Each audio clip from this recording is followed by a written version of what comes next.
दयालु वृद्ध महिला ने जलते हुए चींटी के घोंसले को बचा लिया। उसे यह नहीं पता था कि दयालुता के इस छोटे से कार्य ने उसके और उसके परिवार के भाग्य को पूरी तरह से बदल दिया। उसकी मृत्यु के तुरंत बाद चींटियों ने उपजाऊ मिट्टी में प्रवेश किया और उसके लिए एक मकबरा बना लिया, जिससे यह स्थान फेंग शुई खजाने की गुफा में बदल गया, जो 1000 वर्षों में दुर्लभ है। 2 आलसी और पेटू बेटे रातों रात अमीर बन गए। जब वांग श्रीमती नर्क में यमराज के सामने पहुंची तो यमराज ने उसके जीवन में दयालुता और परोपकार को देखते हुए और यह भी कि उसने कई लोगों की जान बचाई थी, उसे स्वर्ग भेजने का निर्णय लिया। लेकिन तभी अचानक छोटे छोटे यमदूत शिकायत करने लगे और बोले, वांग श्रीमती ने अक्षम्य 10 पाप किए हैं, उसे 18वीं नरक की गहराइयों में डाला जाना चाहिए।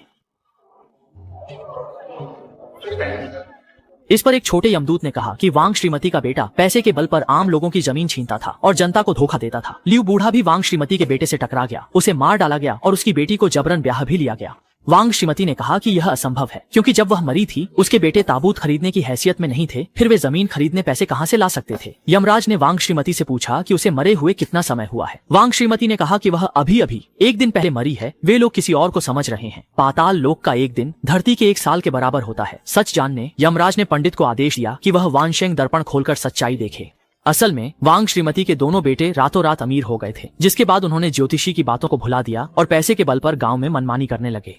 छोटे बेटे की नजर बत्तख के अंडे बेचने वाली शियाओ मेई पर थी, इसलिए वह उसे परेशान करने आता था। जब आवांग ने देखा कि शियाओ मेई उसके छोटे भाई की बातों पर ध्यान नहीं देती, तो उसने गुस्से में आकर शियाओ मेई का ठेला पलट दिया। अगले ही दिन आवांग शादी का सामान लेकर शियाओ मेई के घर पहुंच गया और अपने छोटे भाई से कहा कि शियाओ मेई को जबरदस्ती उठा लाओ और शादी कर लो।